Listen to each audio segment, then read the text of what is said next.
It's November 1999. You've been playing Pokemon Blue religiously for the last 11 months. It's all the craze at school, though by now you've beaten the game 4 times and frankly don't feel the need to finish your 5th. It's time to write your Christmas wish list, and you're old enough to know that your parents help Santa out. They make enough money that they got you that Game Boy with Pokemon Blue last year, though not so much that it didn't take a lot of begging.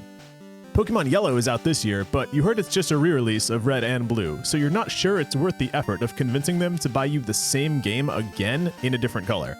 My question to you is, do you put Pokemon Yellow on your Christmas list? Welcome. I'm Mothy, Jimothy for long. Today, I'm playing Pokemon Yellow as Game Freak intended. The exact nature of an As Intended run changes per game, but I wanted to use this run to take a close look at the changes made in Pokemon Yellow version to answer the simple question, is it worth it if you've already played Red or Blue? Search up the differences in Pokemon Yellow from Red Blue nowadays, and you'll get the obvious. Your starter Pikachu follows you around, Jesse and James from the anime show up, version-exclusive Pokemon are shuffled. If you're lucky, they mention that Charizard can fly now. But there are a lot more changes that never make these lists, like that the Onix sprite kind of looks like Alan Rickman. If you haven't seen my playing Pokemon Red and Blue as intended video, I highly recommend checking that out first, because a lot of the joy here comes in comparison between the versions. Specifically, this video includes: we're still going to build as efficient a team as possible with solid type coverage and a strategy to dismantle all gym leaders, our rival, and the Elite Four. But our options in Yellow are very different from Red Blue, so I'll also look at Pokemon availability as it affects gameplay. I mean, who cares that, you used to be able to catch a Meowth in this one grass patch, but some Pokemon have been made available significantly earlier or are not available at all in ways that materially affect how the game plays. Changes to gameplay systems. I don't have a better way to say this. Difficulty curve was changed, fishing was changed, and movesets were shuffled, and I play this run in a way that tries to highlight these changes. And as in Red Blue, we're including every NPC trade. I take special effort to complete them naturally and as early as possible, though some of these trades are unhinged in Yellow version. Stay tuned. Let's begin the run, and I'll highlight changes as they come up. Retrieve the potion from the PC, though it's not necessary for the initial rival battle this time. Try to leave Pallet Town, and Professor Oak stops us, this time tutorializing how to catch wild Pokemon on the last surviving Pikachu in the world. I hate to say it, but Team Rocket has been putting in work. Back in Oak's lab, our rival, Algo, steals the Eevee that we were gonna receive, so Professor Oak gives us the soon-to-be-extinct Pikachu instead. Welcome to the team Plonkachu. The initial rival battle against this Eevee is much easier in Yellow, but note that losing here is content. If you flub the first battle, Rival eventually evolves his Eevee into a Vaporeon who is weak to electric moves in order to take pity on you. If you watched me play Red Blue as intended, you know electric type is very strong throughout the game thanks to the many flying and then later water foes. This early Pikachu, therefore, starts us off with our best foot forward, Nepo Baby style. We're less Poké-Center dependent on the initial trips between Pallet and Viridian since Pidgeys die to 1 Thundershock and Rats in 2. Credit to the devs for smoothing out the Route 1 experience. Deliver Oak's parcel, then, as with Red Blue, do not buy Pokeballs or catch anything yet. We need to beat Rival on Route 22 using only our Plonkachu. This fight is way easier in Yellow with Thundershock dismantling his Spearow. Heck, they even made it a Spearow rather than a Pidgey so that Peck is ineffective against us, whereas a Pidgey's normal type Gust would have challenged us. His Eevee hits hard, but I'm happy to spend a potion on healing since this actually makes Plonkachu more friendly towards us, and there's a material reward for friendship later. Winning this fight now locks Rival's Eevee into a Jolteon evolution, whereas losing here after winning in the lab would have put him on the Flareon path. I didn't take an opinion on which rival outcome is best since he shuffles other Pokemon on his team too, not just his evolution, which muddies the definition of best. Return to Oak after the fight for 5 free gifted Pokeballs since he thinks we haven't figured out how to buy them yet. That's a free $1,000 just for acting stupid. Now, Plonkachu alone would have a rough time soloing Brock. Different from Red Blue, they do stonewall you at the first gym if you haven't yet caught a second Pokemon to cover you. It's kind of a nice tutorial. To that end, Nidoran male and female have had the level to learn Double Kick, a fighting move super effective against rock types, lowered from the 40s down to 12. You can also catch a Caterpie and bring it to level 10 to evolve into a Butterfree with Confusion to punish Brock's low special stat. But I'm going with the Pokemon that I'm most excited to have on the team long term. Mankey in this game has been changed to learn a fighting move at level 9 as opposed to never. So welcome Donkey to the team. Rattatas and Meowths are some of the most dangerous opponents in the Gen 1 early game, but a low-kicking Mankey on the team really helps fight the Vermintide. And we're not done catching. Go for a Spearow too. I won't bury the lead here. We actually struggle to reach the 10 catches needed to get HM01 Flash in Yellow version, so this marginal Spearow catch is sort of our 10th quote-unquote Pokemon. Welcome, Warbeak. Any Redwall fans? Tutorial Guy catches us trying to leave Viridian for an unskippable second tutorial on catching Pokemon, even though Oak already showed us this at the start. And thus begins the long history of Pokemon games ruining themselves with unskippable handholding for stupid people. Don't it's a kids game me, kids are smart. On that note, Viridian Forest was dumbed down a bit. There are no Weedles here, wild or from trainers, meaning we cannot get poisoned in Yellow version. And you know that's intentional because this item that used to be an antidote has been swapped out for a potion. There is one new last trainer in the southwest corner with one of each Nidoran. She comments on how she's looking for, but can't find a Pikachu, which actually has huge implications. You see, because we have a special Pikachu, Yellow version wants to keep it feeling more special by removing Pikachus from the rest of the game, and this Lass's commentary actually explains that in lore. The shame about catching Warbeak is, although he's strong against all the bug trainers in Viridian Forest, he is cannibalizing XP that Donkey needs. Warbeak starts out at level 4 and struggles against a level 7 Caterpie, but each level here makes a huge difference, and he's crushing enemy Caterpies by the time we leave. In the Pewter Poke Center, ask the Jigglypuff to sing and Plonkachu falls asleep. Then the nurse won't heal our Pokemon, only comment on how Plonkachu looks happy napping until we wake him up. Then I have to take Donkey out for just a little grind to hit level 9 in order to learn Low Kick. You may just want to not bother using Warbeak in the forest. The supporting trainer in Brock's gym is identical to Red-Blue version. He has one Diglett that I tossed to Warbeak and then a Sandshrew for Donkey. In fact, all supporting gym trainers in the game are identical to Red-Blue except a couple in Vermilion gym who have been Pika swapped. And all gym leaders are different except for Misty. Brock's Pokemon are each 2 levels lower, again, Yellow making itself easy in the early game. Donkey low kicks down the Geodude, no issue, but even at super effective, Onix's defenses are high enough that we can't just trivialize him, and I actually get to see him pull off a Bide for good effect for once. Winning gets our first badge and brings Plonkachu back into relevance. As we proceed into Route 3, I humbly ask that you like the video if you're enjoying it so far to help my channel perform well, and consider subscribing if you want to see more super overplanned video game playthroughs. These take a huge amount of effort to execute, and I'm very happy to share them with y'all. Your interaction helps me get my work in front of more people who might enjoy it as well. Thank you so much. Route 3 is exactly the same as in Red-Blue. Plonkachu fries birds, Warbeak covers the bugs, and this time we have Donkey to beat up Rattatas, and importantly to handle this OP level 14 Jigglypuff who can be a real challenge in Red-Blue. Then, I mentioned the struggle to hit 10 catches in time for Flash. To that end, we definitely need to buy the Magikarp from the mysterious man in the Poke Center this time. Then into Mount Moon, which does have a few changes over Red-Blue. For one, the Clefairy fight and the rats are a breeze with Donkey. We do want to catch a Clefairy, as in Blue, with the highest encounter odds on the bottom floor. But this one isn't for our team. Or is it? We're gonna trade her, but still raise her while we can, since that just converts into levels on the traded Pokemon we receive later. Give her the Water Gun and Mega Punch TMs from Mount Moon, and she becomes a good help in battle. Just make sure not to evolve her. There are a few bugs and plants in here that Warbeak can handle, but he's not super long for the team if you'd rather just distribute that experience. Get Fodder up to speed against Geodudes and Electric types. Then there's a very important Yellow version difference in the basement. The boss difficulty level 16 Raticate is no longer here, even though we now have the tech to actually handle it. It's been replaced with a level 13 Rattata and Zubat. Much, much easier. The Super Nerd still has 2 poison Pokemon that we lack coverage for. We could have grinded up a Caterpie into a level 10 Butterfree for confusion, but the effort to grind that out obviates the upside. Butterfree does randomly learn Gust in Yellow version though, so, you know, missing out on some exciting stuff. Grab the Helix fossil because it's strictly better than the Dome fossil, but a new Jesse and James themed rocket fight stops us on our way out the door to try and steal the fossil back. They've got, as in the anime, an Ekans, a deadly Meowth whose bite actually defeats Donkey, and a Coughing. Back outside, grab the hidden Great Ball and limp into Cerulean City. Plonkachu's friendship level with us develops throughout the game, and this woman gifts us a Bulbasaur if and when he loves us. I'm not quite there yet, so we'll check back later. The content north of town is lower level than Misty, so head north for the third rival fight. His Spearow is still trivial for Plonkachu, then he's got a new Sandshrew and Rattata before his Eevee. Donkey is working overtime in this fight. It's just so plainly correct to run an early Mankey and Yellow version.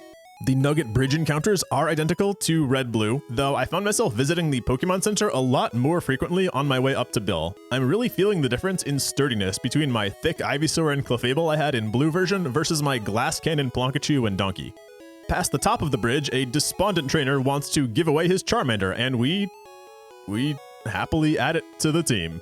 Mothy is using a fire Pokemon after calling them dog water all throughout Red Blue. Pot, meat kettle.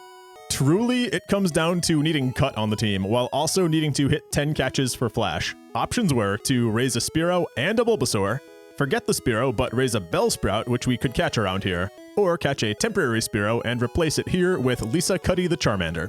Fire and Flying compete with each other for targets, and there just aren't a ton of grass or bug opponents anyway. Lisa Cuddy comes in at level 10 and actually has a tough time contributing first, so I have to grind her up a few levels against Wild Trash on Route 4.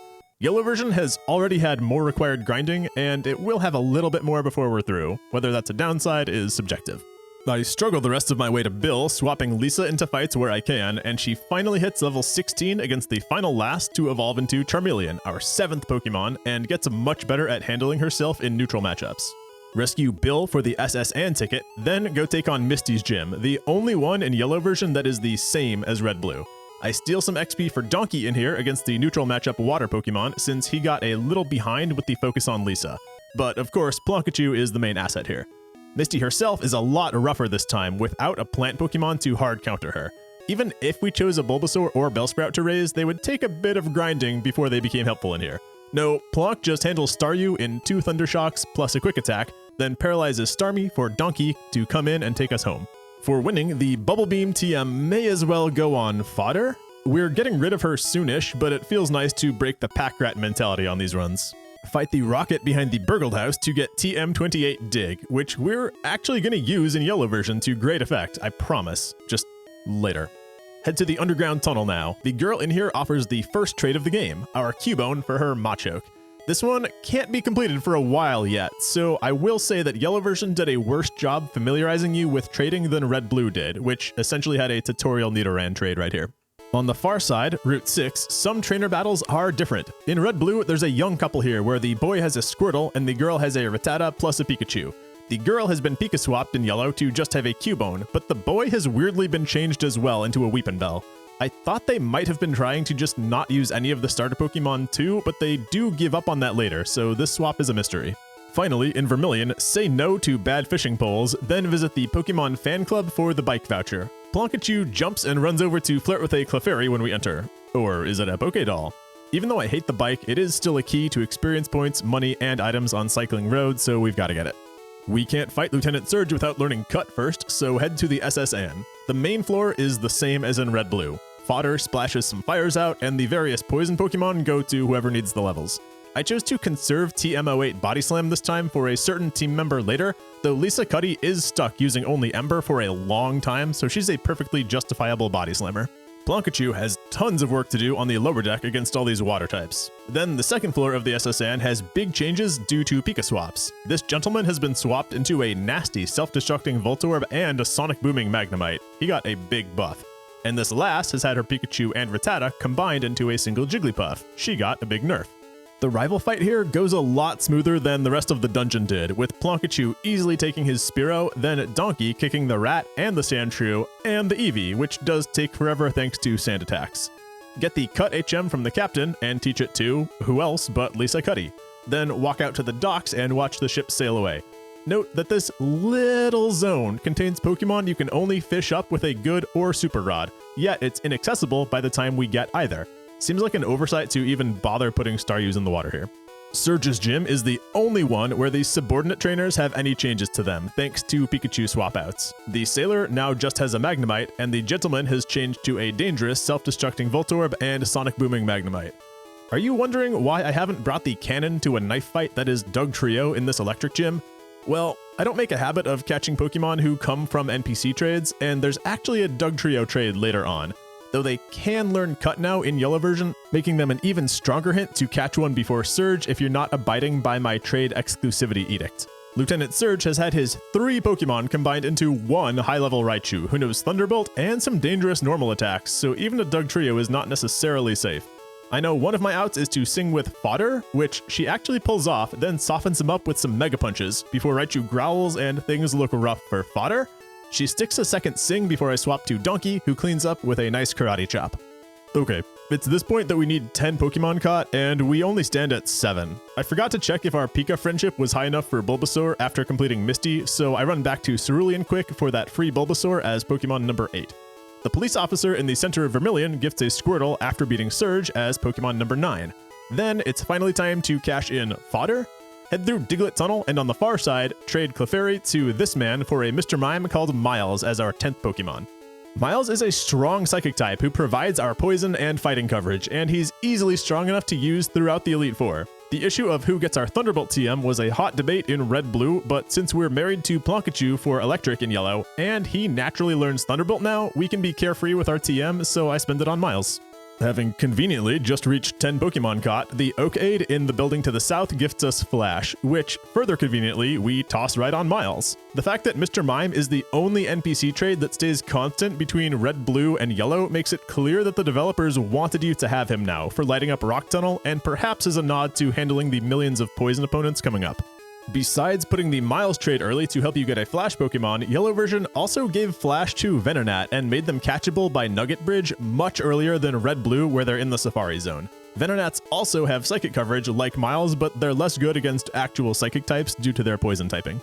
Before heading to Rock Tunnel, I'm just cleaning up the trainers here on Route 11. These encounters are exactly identical to Red-Blue. Miles has a ton of coverage between Thunderbolt and Confusion, but I'm actually temporarily embarrassed for Fire coverage for the little that it matters.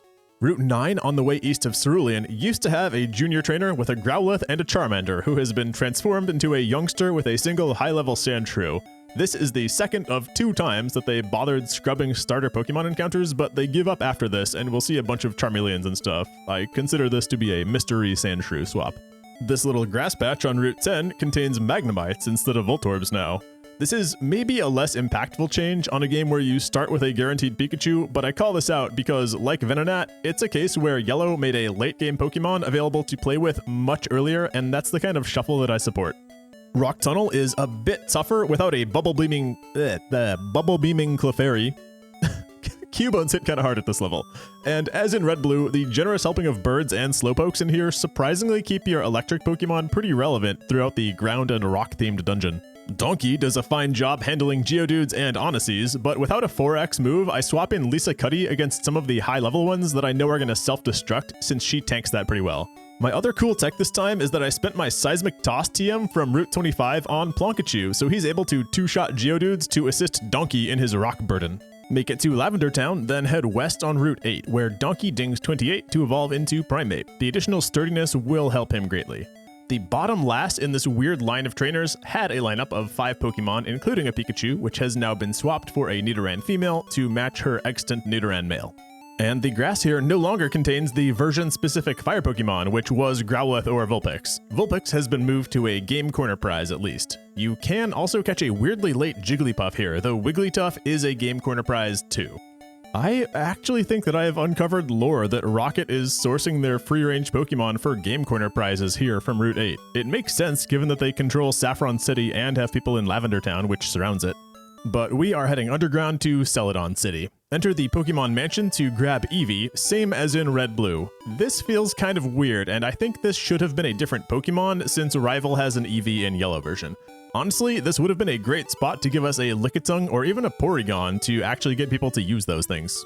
The department store has important content for us like it did in Red-Blue. Buy 2 submission TMs, one is destined for Donkey, 1 Pokédoll, and don't forget to stock up on Super Repels. We also want a Leaf Stone.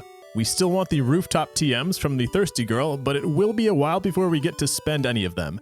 And stock up on enough cheap waters that you never have to devote brain space to buying potions for the rest of the run. Grab the Fly HM west of town, but we don't have anyone to teach it to yet.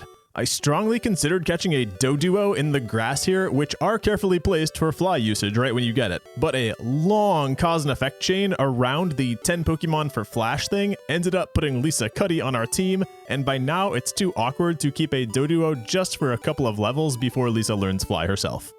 The game made me grab the coin case just so that I could show off the prize corner Pokemon for y'all, even though we sadly won't get to use any of them on this run. There was almost room for Vulpix on the team since our 6th slot is flexible, but again, the cut HM just has us kind of addicted to Lisa Cuddy. Note that the coin total to get every prize Pokemon in Yellow version is 26,909, much more than either Red or Blue version, and Porygon is still 10k like in Red. The devs just hate this guy. Conscious of the obedience cap for traded Pokemon, I decided to take on Erica's gym this time before doing the Rocket Hideout. I'd really like Lisa Cuddy to evolve so we can have her fly, so I gave her most of the work in this gym. Erica's trainers are a breeze for Lisa. It's tech to leave your Pokemon poisoned in here so they cannot become paralyzed or put to sleep. Erica is moderately different in Yellow version. Her Tangela comes out first and actually has grass-type moves this time, then her Weepinbell and Gloom are unevolved and everyone's levels are higher. The Tangela knowing Vine Whip is the big change though, no more tanking her with rock types. Winning earns our 4th badge, upping the obedience cap to 50 and scores the Mega Drain TM. This time we definitely want to save Mega Drain and it's not for a Parasect. It's time to do the Game Corner dungeon. Miles and Donkey alone have literal 100% super effective coverage of this whole place, but I'm still trying to boost Lisa Cuddy, so I let her eat some of the pie. The second Jesse and James encounter happens on basement 4th floor in place of some regular rockets with the same coughing Meowth Ekans team. They're surprisingly weak, but that's actually probably the point. Giovanni is a little different in Yellow, with his Kangaskhan swapped out for a Persian to match the anime canon. For winning this fight, we get the Sylph Scope that we actually care about this time because of an NPC trade. Then, I did have a weird interaction in the final Rocket Grunt battle on the way out. His Grimer disabled Lisa Cuddy's Leer, then Lisa leveled up during the fight and learned Slash, replacing Leer, so then Slash started out disabled. I thought that was cool. The Pokemon Tower comes at an appropriate time in Yellow version without the pressure to rush Jinx that we had in Blue. Check up with Plonkachu once we enter to see that the poor guy is spooked. We've got rival fight number 5 to kick us off.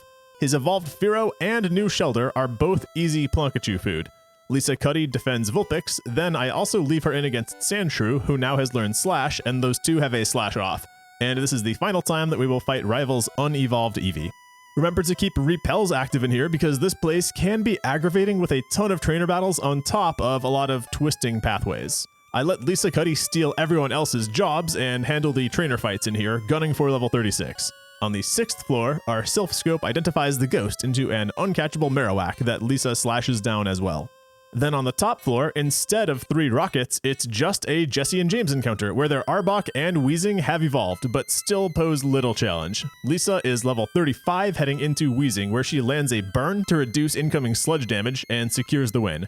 Beating him gets a cool 1000 XP and dings level 36, meaning she evolves after the fight.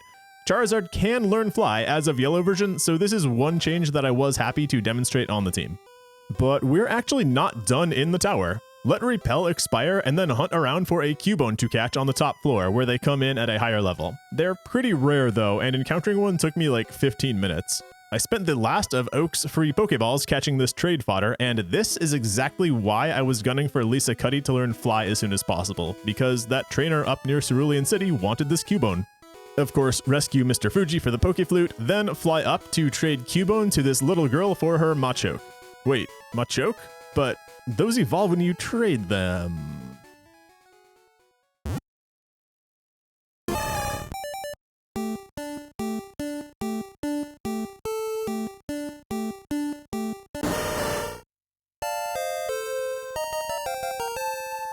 Welcome to the team, Ricky, and hell yeah, Yellow version for showing off trade evolutions without requiring a second console. He replaces Donkey on the team and he is TM hungry. Give him Submission, Body Slam, and Dig, making Ricky a force to be reckoned with. Hitmonlee straight up is the best fighting Pokemon in the game between his high speed and double kicks 100% accuracy, but we're not going to say no to a traded Machamp, so welcome our second permanent team member. Fighting is really only a boon for early game rats, and then much later against Lorelei in the Elite Four. It's kind of blank in between, so do pay attention to Ricky's levels through the mid and late game and tag him in where possible. Now, we gotta get to Fuchsia.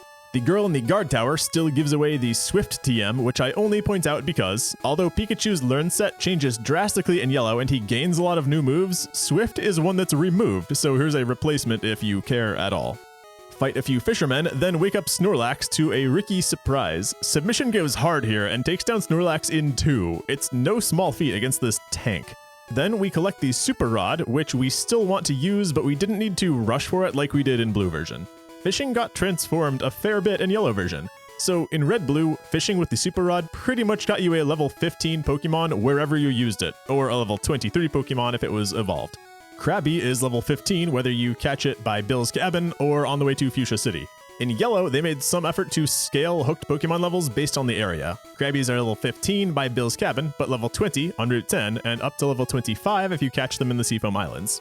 The eastern route to Fuchsia is the best place in the game to blow any ethers and max ethers that you've been holding on to. Lisa Cuddy is overleveled, and Miles is not long for the team now, so I gave every matchup that I could here to Plonkachu and Ricky, though PP runs out pretty quickly without ethers.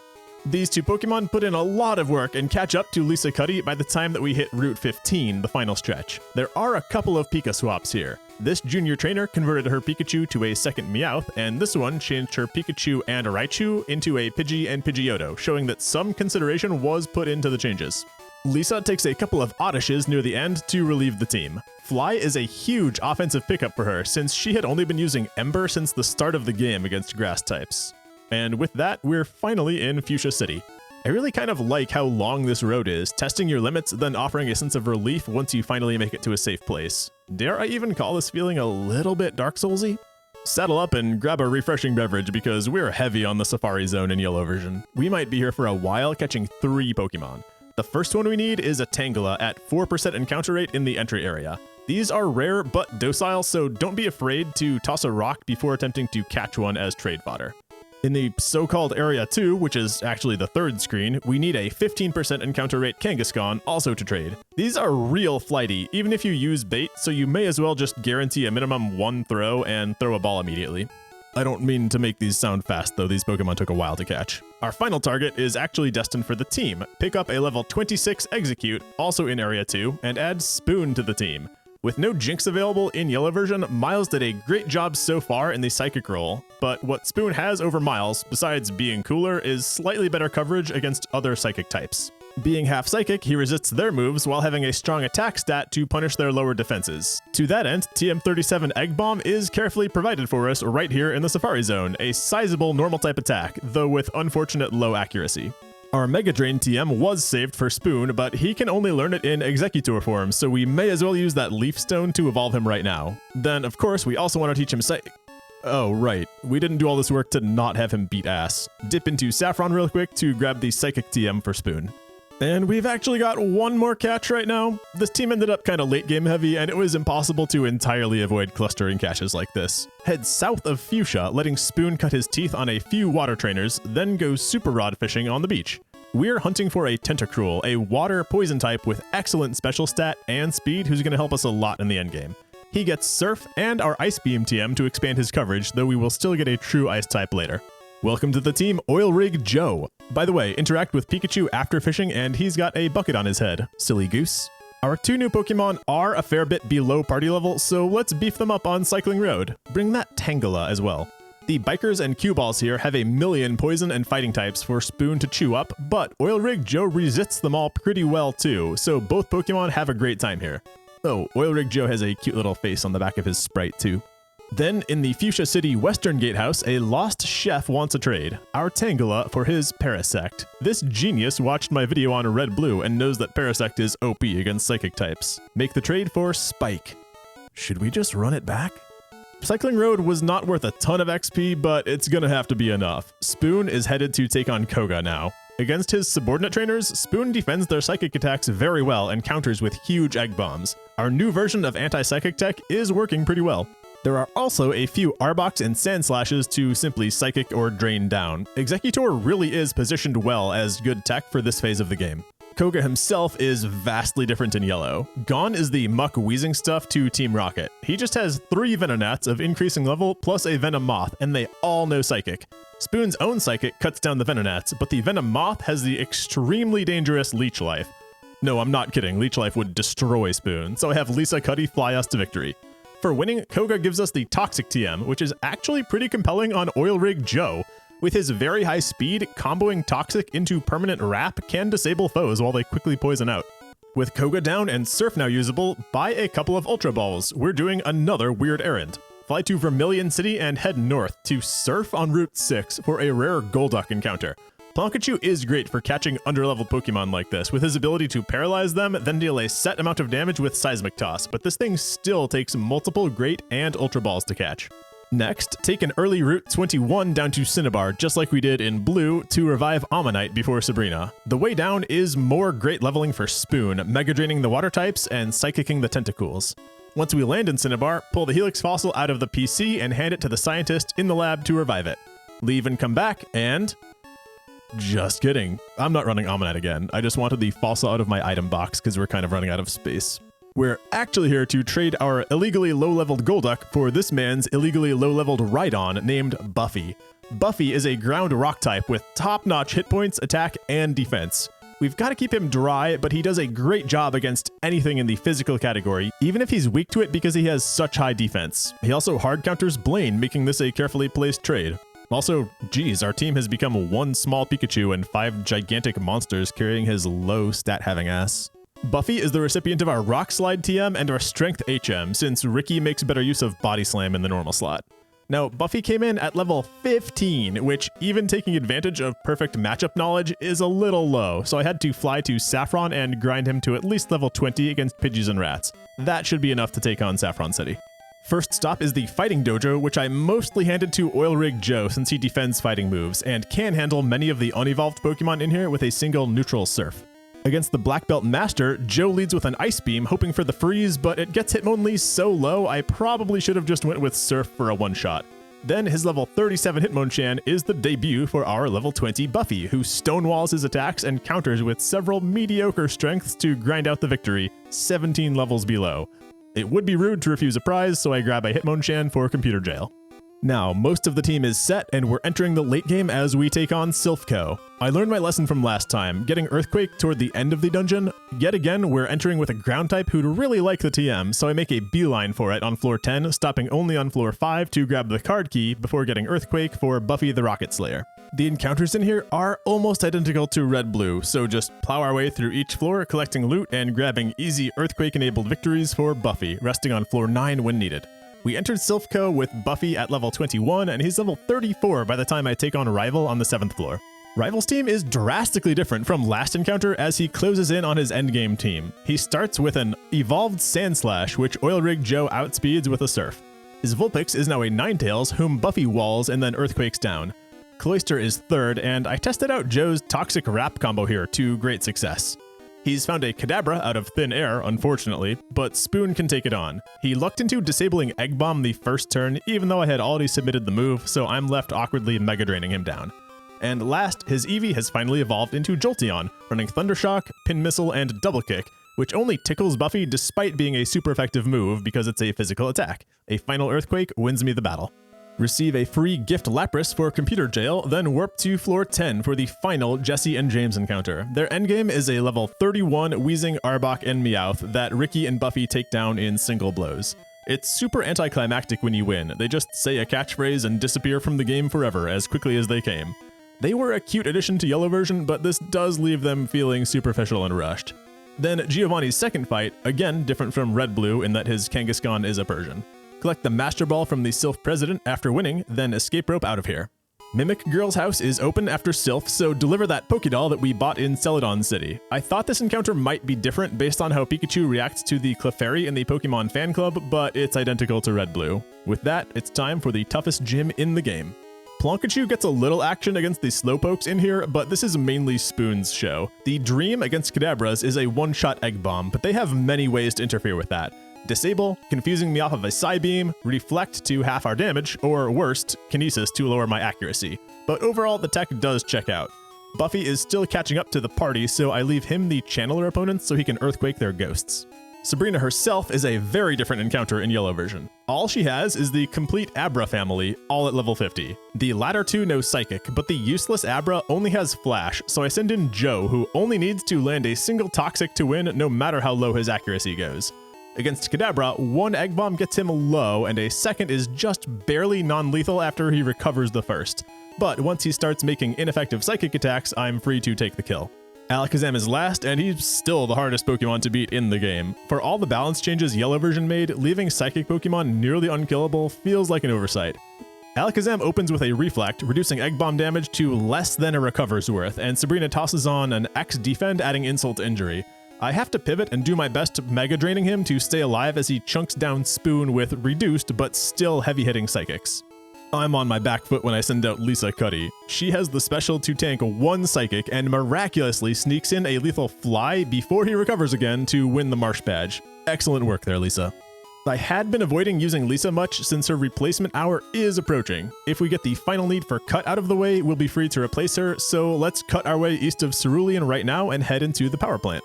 No, this dungeon is completely optional this run, since no, I'm not replacing our Plankachu with the admittedly significantly better Zapdos, and Plankachu naturally learns Thunder, so we don't even need that TM. No, I'm just here to grab some levels for Buffy against the Trap Voltorbs, grab some loot, then hard counter and execute Zapdos with some rocks thrown by Buffy. The real prize for coming here is just the ability to bin Lisa Cuddy. With that done, grab the Fly HM again and surf south from Fuchsia. I'm sure you see where this is going. The path is littered with dozens of water opponents, which I am happy to let Plankachu handle all of, even though it leaves our party levels kind of asymmetric. Since we're not allowed to evolve Plankachu in Yellow version, we can at least compensate by boosting his level, and he's up to a healthy 45 by the time we hit the Seafoam Islands. I'll be real, this run was very close to running Starmie and Tauros over Executor Tentacruel, and only didn't due to pacing issues with catching Starmie here, because we're actually here to catch Articuno, and I didn't want to add both of those to my team at the same time at such a late stage in the game. No different from Red-Blue, it's very important to have an Ice type on the team in Yellow version, and without Jinx available, Articuno is the only other top tier, that is to say high speed, option. Ice is the one exploitable weakness of Dragon types in the Elite Four, but it conveniently also helps against Ground for the final gym. I'm happy to welcome Bo Bice to the team. Teach him Fly, complete the short Route 20 to Cinnabar, defeating more water trainers, then we're ready to tackle Cinnabar's content. Enter the Abandoned Mansion. Like in Red-Blue, we need to catch a Pokemon in here to trade, this time a Growlithe. He has a Roar, which annoyingly sends me away when I try to catch him, but finally I paralyze him into a Seismic Toss to score the catch. The trainers in this mansion are exactly the same. Buffy destroys the mix of fire and electric types. Loot the place, including a Solar Beam TM that Spoon could have learned naturally but doesn't care to. Find the secret key and escape rope out of here. It's time to complete the lab trades. Like in Red-Blue, there are 3 NPC trades to make in the labs on Cinnabar Island. We've already done one of these for Buffy. The second is this woman who wants a Growlithe for her dugong, Saison. The fact that a Seal evolution is traded in both versions of the game, I think confirms my theory that the devs are trying to push you towards an Ice type for the endgame. The last trade here wants a Kangaskhan for a Muck that we could have easily caught ourselves in the mansion next door. His name is Sticky though, that's adorable. Ricky and Sticky. Unlike in Red-Blue, finishing these Cinnabar trades does not close out the trades for the game because of that dang Doug trio, so we still have to wait before ranking them. Blaine's gym is exactly the same up until Blaine. Disappointingly, that even includes the same quiz questions and answers, which we get wrong on purpose to battle all the trainers for Buffy and Oil Rig Joe to get some XP. They're basically like 2 halves of an Omastar. Then Blaine is sort of different from Red-Blue. He's gone from 4 Pokemon down to 3. He has each one of the Stage 1 Fire Pokemon that always felt kind of interchangeable to me. He starts with a Rapidash who only has Flamethrower, so I hand that one to Oil Rig Joe to bury with a Surf. His other 2, Ninetales and Arcanine, have strong Normal-type attacks, so I used Buffy to wall those. Ninetales is no problem, but Arcanine survives the first Earthquake, and even though it's ineffective, Buffy's special stat is so low that a nasty Flamethrower and Fire Blast from Arcanine actually put him down, leaving Joe to clean up. At least Blaine did not spend Super Potions on unwounded Pokemon this time. For winning, we yet again have no use for this Fire Blast TM he gives us. It would have gone okay on Tauros in the alternate universe team, but really its only target for the remainder of the game would pretty much be Lorelei's Jinx, and that's it. It does feel kind of weird after the long grindy mid-game to just go Blaine Giovanni Short Dungeon Elite Four done, but that's how they designed it. Let's take it home. Pop into Viridian City Gym. With the diverse opponent types in here, there's XP to be had for pretty much the whole team besides Plankachu, so I'm happy we got him those levels against water trainers earlier. Regarding gym leaders in Yellow version, they changed the difficulty from a line to more of a curve with Misty as the fixed point of reference since she's exactly the same. Brock is easier in yellow than in red-blue. Misty is the only identical fight. Surge and Erica are a little tougher. Koga, Sabrina, and Blaine are a fair bit tougher, and Giovanni is approaching Elite Four difficulty. If you equate Pokemon levels to difficulty, anyway. In red-blue, there's a huge level gulf between the final gym and the Elite Four. But in yellow, by ramping up gym difficulties into the late game, Giovanni is now a much more natural bridge into the Elite Four. This is one change that I can really get behind in yellow version. His Dugtrio is so fast that nobody is outspeeding it, so I send in Spoon, who can tank hits and counters with Mega Drains to win. His Persian is second, that's no issue. Then third is a dangerous Nidoqueen with Thunder and/or Earthquake. I don't know, I think Cerebi has her moves listed wrong on this. Her potential coverage poses a threat to a lot of my team, so I send in a Digging Ricky who's at least neutral on defense. Fourth is a Nidoking, which Spoon handles with Psychic. And his final Pokemon is a role model for Buffy, a level 55 Rhydon, competitive with the Elite Four. Oil Rig Joe ends it with a 4x Surf before he can act, and we've got our final gym badge. Heal up and head west for the penultimate rival fight in the same place Plonkachu destroyed him at the start of the game. Sandslash gets surfed by Oil Rig Joe again. He finally has a sixth Pokemon, this Execute. It's kinda sad that he's copying us, isn't it? I keep in Oil Rig Joe, who wins with an Ice Beam. Ninetales is third, still Oil Rig Joe's domain. Fourth is Cloyster. I give Joe a break here and let Ricky have some fun. Submissions don't do the damage that I'd hoped because of Cloyster's crazy defense, but hey, that's less recoil damage too. His random Kadabra has learned Psychic by now, and coupled with some savvy recovers and bad luck, Kadabra wins against Spoon. Oil Rig sneaks in a win that he should not have gotten in Spoon's place. And his Jolteon has traded in Thunderbolt for Thunder, which is not necessarily an upgrade. I let Ricky take this one with Dig. Saving your Dig TM to add type coverage on your late game bruiser really has felt like a good choice. Would recommend. Heading into Victory Road now, my team's levels range from 43 to 45, plus Bobice at 50. Lorelei starts at 53, so let's see what we can do about closing that gap. The trainers here are exactly the same as Red-Blue, providing a fun chance for the whole team to contribute. What's different are that the wild Pokemon levels are tweaked a fair bit higher. I wouldn't have noticed except that I kept getting in fights despite using repels. If nothing else, this is a sign that we're not overleveled. Reach Moltres for the heck of it, and I 4X her with Buffy's Rocks. She is just an off-brand Charizard who doesn't know how to cut. Oh, and get a load of this new Blastoise sprite. It looks like he's skateboarding. Reach the Indigo Plateau, then fly back to Celadon Department Store for some pre-Elite Four vitamin boosting. Even accounting for the 19k that I saved not buying a Game Corner Nidorino, I had significantly more money at this point in Yellow than I did in Blue version. I'm around 80k richer, 270s to Blue's 190s, despite never losing a fight in either game and making substantially similar purchases. It's not talked about much, but it seems that the cash rewards in Yellow are a good deal more generous. I focused on maxing out Plonkachu's Special to help him stay relevant, Speed for Bobice to help him outrace dragons, Special for Spoon, HP and Protein for Ricky, Speed and Special for Oil Rig Joe, and for Buffy, he's fine. There's no redeeming his speed or special defense, and his attack and defense are already sky high. Let's go take on the Elite Four. Now, while all the Pokemon are the same, and the same levels, their moves have been significantly altered to add more coverage. I haven't touched on this yet, but trainer Pokemon in Yellow version know moves learnable through TMs, not just from level up. This gets more pronounced toward the end of the game, and it's specifically why the Elite Four is a lot more engaging this time around. But they didn't fix Lorelei's dumb AI, who sees that we've sent out a fighting Pokemon, and her AI deems it appropriate to spam her Psychic move, Rest, while Ricky kicks her down for free. Cloyster is next, which is better for Plonkachu due to its high defense. Thunder does get there in one, so all the hard work we've done leveling Plonkachu has paid off. Third is Slowbro, which Spoon hard counters. 2 Mega Drains win it, but one of them was a crit. Fourth is a Jinx, and I am pretty jealous. Without fire, nobody on the team can 2x her, so I just send out Bobice, who's neutral, to fly her down.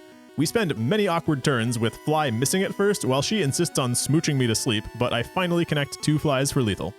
Lorelei's final Pokemon is Lapras, with lower defense than special, so I send out Ricky. He leads with a low kick to test the waters, so to speak, but her Hydro Pump does concerning damage on the clapback.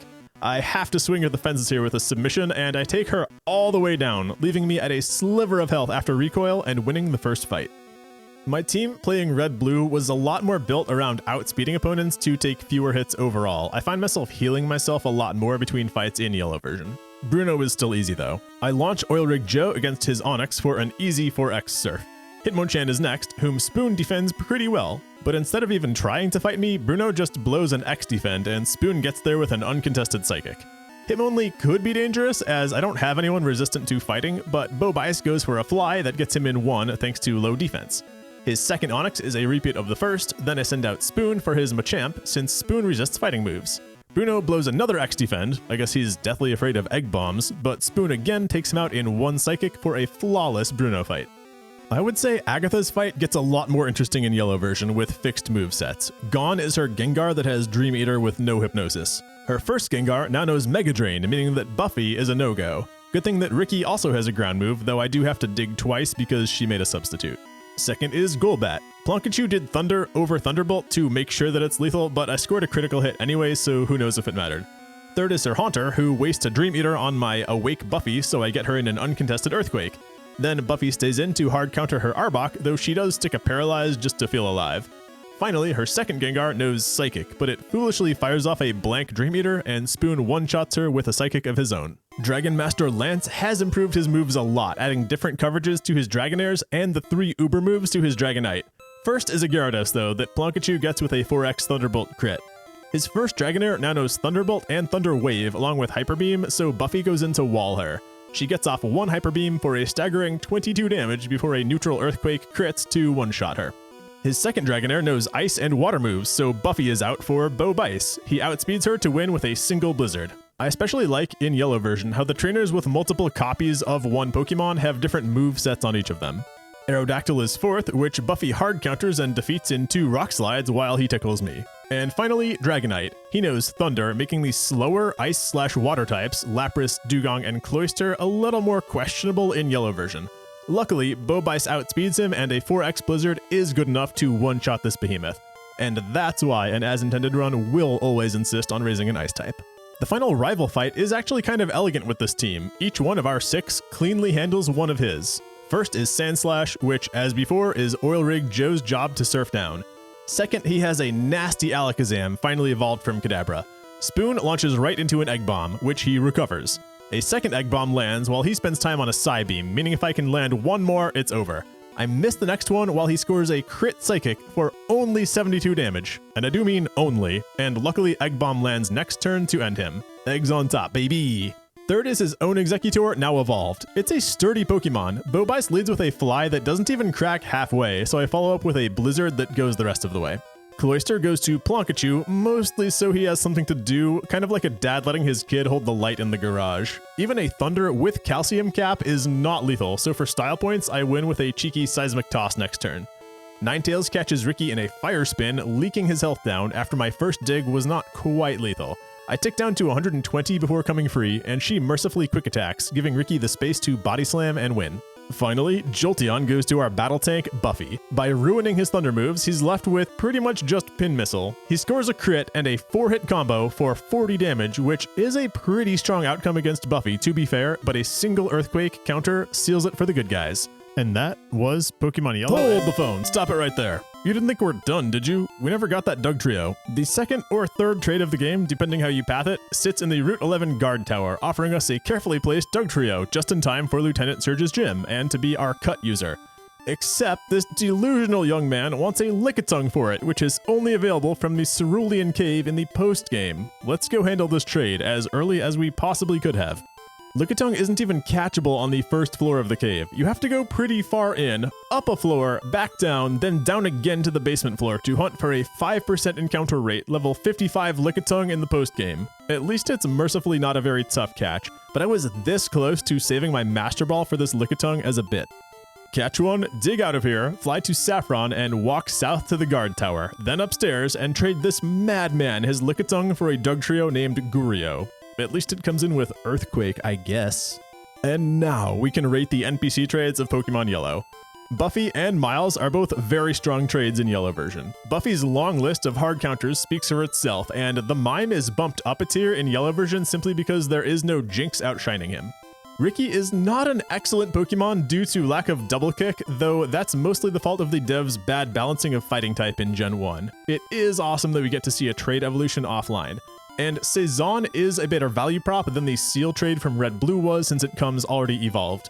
But Articuno is better and Lapras is easier as Ice types, losing a couple of points for Saison. Spike is in the C tier, inoffensive. He comes at a good time pre-Sabrina if you want to run a degen Spore combo against Psychics, but requiring a 4% Tangela from the Safari Zone is a bit of a dick move. Then there is no D tier because Sticky and Gurio both occupy F.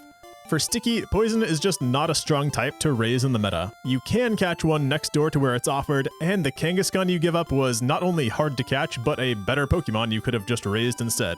And Gurio just... what the heck, bro? A post-game trade for a Pokemon you could have easily caught before the 3rd gym, demanding a 5% Lickitung from deep in Cerulean Cave? Sure, seems fair. Not? So that was Pokemon Yellow as intended. Let's review our learning goals and see how we feel about this remixed release. Pokemon Red and Blue released in September 1998, and Yellow released 13 months later in October 1999. Dark Souls 2 released in March 2014, and Dark Souls 2 Scholar of the First Sin released 13 months later in April 2015. Did Pokemon Yellow predict Scholar of the First Sin? Yellow version is to Pokemon exactly what Scholar is to Dark Souls 2. With a little more time to bake, the devs added some content, ported it to a new platform, made lots of little balance tweaks, and forced society to buy it all over again. A lot of the changes were just to bring the game in line with the anime. Giovanni has a Persian, Jesse and James show up in rocket encounters, you raise a Pikachu, and perhaps most importantly, a lot of these super goofed up Pokemon sprites were updated to the designs that we still know and love today. But does it play better? Well, the changes to Pokemon exclusivity feel arbitrary. Without a counterpart like Red and Blue had in each other, I'm looking at the list just going, okay, they didn't want us to catch the Jesse and James Pokemon, but no Jinx feels like a hate crime, and no Weedle feels entirely random. On the other hand, getting to raise all the starters at once is kinda cool. The Game Corner got way more expensive and lost any compelling reason to interact with it. What they needed here was to introduce a late-game Pokemon winnable early through coins, like Dratini was in Red Blue. Perhaps a Starmie or a Tangela so that those might see some play. What Yellow has as a big upside are the changes to the difficulty curve and overall balance. The game starts out easier, with your Pikachu easily beating rivals Eevee and crushing Pidgeys on Route 1. Butterfree, Mankey, and the Nidorans were tweaked to learn moves that beat Brock easily at low levels, and earlier fighting-type access helps significantly through Mount Moon. They even took out the level 16 Raticate trainer who must have received some complaints. Then, as the game goes on, wild Pokemon start being higher level than your party in Cinnabar and beyond, resisting your repels. Gym leader levels are higher from Surge onward, curving up until Giovanni is hard to distinguish from the Elite Four. As part of this, Koga and Sabrina's levels were also differentiated somewhat to establish a bit of a hierarchy, whereas in Red Blue it was unclear which one to fight first.